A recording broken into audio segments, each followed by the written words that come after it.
reading 5-minute Easter stories.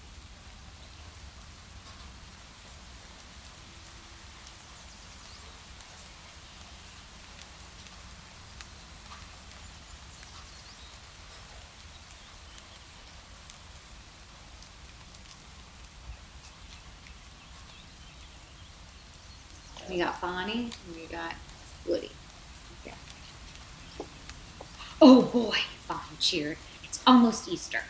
There's chocolate, jelly beans, and a big Easter egg hunt, and the Easter bunny, of course. Bonnie looked at Woody's cowboy hat. Oh no, that won't do at all, she said. You can't be a cowboy at Easter. You have to be a bunny.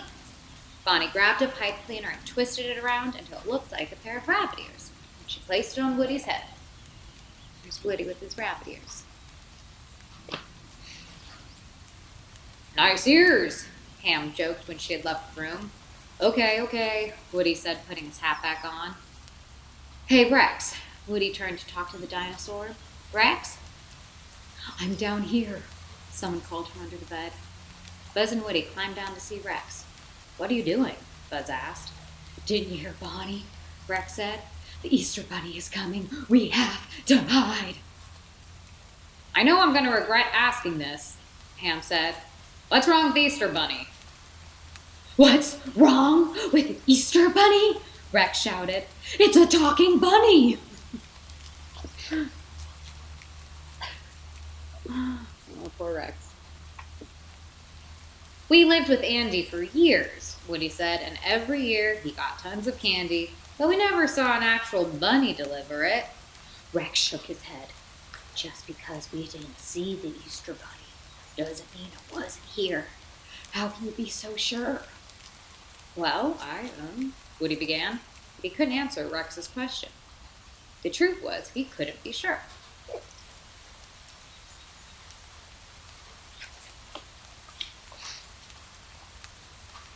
Actually, Mr. Pricklepants said, stepping forward, the legend of the Easter Bunny is quite old.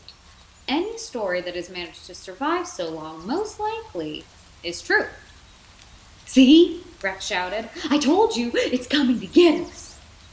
I don't know, said Trixie. Wouldn't it be cool to see the actual Easter Bunny? Maybe you're right, Rex said. That's the spirit, said Buzz. I'm sure it's nothing.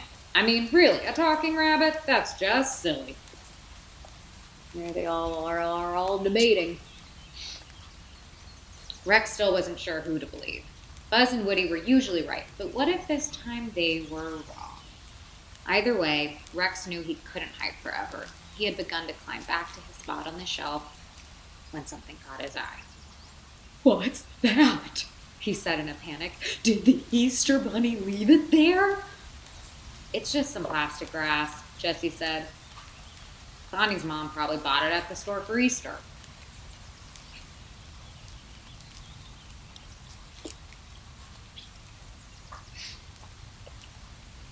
Easter drew closer until finally the dreaded day had arrived. Rex didn't want to face the Easter Bunny alone, but he had a problem. Bonnie had left him in the kitchen. Rex hopped down from the table and saw something suspicious. Willing himself to be brave, Rex took a step closer. It was a chocolate bunny. Had the Easter Bunny left it? Rex did his best to stay calm, but he kept finding more signs of the Easter Bunny. As Rex made his way back to Bonnie's room, he spotted a line of jelly beans. There he is under the table with the chocolate. Rex followed the jelly bean trail down the hall and into the living room. His eyes landed on something under the table. It was a piece of fluffy white fur. Rex thought for sure the fur belonged to the Easter Bunny. With a terrified scream, Rex dove under the couch. He had been brave. Now it was time to hide. Just then, Rex heard a noise. Someone or something was coming. Rex peered out at the living room and saw a big, fluffy, white foot coming to the room. Rex scooted farther under the couch, squeezing his eyes shut. He waited for whatever it was to leave. Dive in, hide it,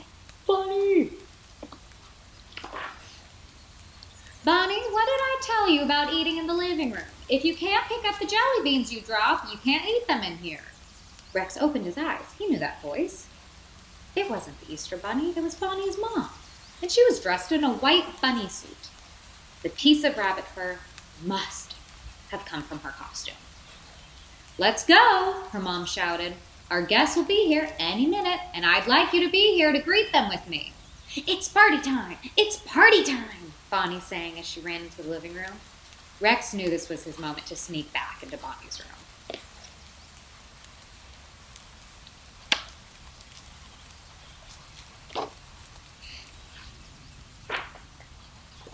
I did it! Rex shouted as he fussed through the bedroom door. I found the Easter Bunny! You did? Woody asked. It's real? Rex shook his head. It's Bonnie's mom. She's wearing a bunny suit for an Easter party. I followed clues and tracked her down. Wow, Buzz said. That was very brave. Rex nodded. You were right, he said. I was worried about nothing. Woody pulled his bunny ears off a shelf and placed them on Rex's head. I think you earned these. Rex adjusted the ears and looked at himself in the mirror. Hey, not bad, he said. Just then, Bonnie and her friends raced into her bedroom. Come on, she shouted, scooping up her toys. It's time for the Easter egg hunt.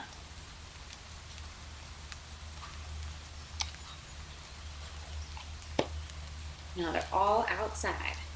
Outside, Bonnie dumped her toys in the side yard. You wait right here, Bonnie told them as she ran off. I'll be back after the Easter egg hunt. As Bonnie and her friends searched for eggs in the backyard, the toys decided to have some fun of their own with the game of hide and seek. Ready or not, here I come, Jessie shouted. One by one, Jessie tracked down the other toys. Soon, only Mr. Pricklepants was missing. Soon, only Mr. Pricklepants was missing. So there he is. There's Mr. Pricklepants. Getting found. Just when the toys had started to worry, Mr. Pricklepants came through a hedge. Ah, there you are, he said. If you'll come with me, I do believe there is something you need to see.